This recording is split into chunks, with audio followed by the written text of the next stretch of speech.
we're walking through this wonderful garden with Gary Slack. And Gary, you have created this just phenomenal oasis here in your backyard. When did you start all this? About 15 years ago. So it's been a work in progress. This whole backyard used to be lawn. Okay. And from year to year, I would remove some lawn. Eventually, it all disappeared. And in the front yard, we only use lawn for accent or for white space. I love it. I love it. I love your patio. And I love the space. And I love all the containers you have on your patio. We have probably about 3 times as many herbs as we need. But we have all these pots, and we love growing herbs. And that's pretty much all we grow on the terrace, in addition to some butterfly bush and a few small trees. Phenomenal. Now, behind us is your gorgeous, gorgeous pond. The music of the water is just so relaxing. It just makes me want to sit down and have a glass of iced tea. Your pond has been in for 10 years now? It's about 10 years, and it's right underneath our master bedroom. And when you can keep the windows open, it's a very soothing sound during the evening and at night. It's only about 2 feet deep, and in the winter, unless it's a really cold winter, it won't freeze over. If it's a really cold winter, you just have to put a de-icer in so it keeps at least one hole in the ice, so oxygen can get in and out of the water. But the fish basically hibernate. Well, Gary, you also have a wonderful conservatory and an incredible raised vegetable garden. Let's go take a look. Let's do it.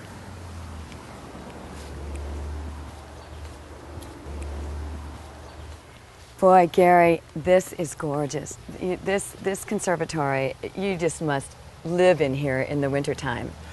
Well, it was either go to Florida for 6 months or build something where I could spend winter days doing something gardening related. So we chose the latter, and in the end, I think it's going to be more affordable. Oh, I understand, and probably more enjoyable too. Definitely more enjoyable. Absolutely, yes. And then of course you've got all your beautiful plants. This is this wonderful butterfly weed. That's right. It's almost an unworldly looking plant, but I love it. It's probably the most brilliant plant in the whole garden. It really is. It Yeah. really is. And let's take a look at your vegetable garden. This is one of the newest gardens, Jennifer. Thank you. In my yard. This used to really be the driveway to the second half of what had been a very old, decrepit garage before we replaced it with a conservatory.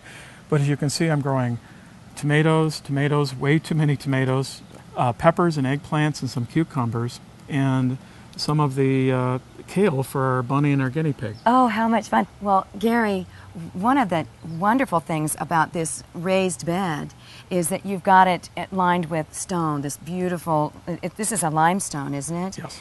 And I love the benefit of the heat that it holds and how it gives the plants a much earlier start.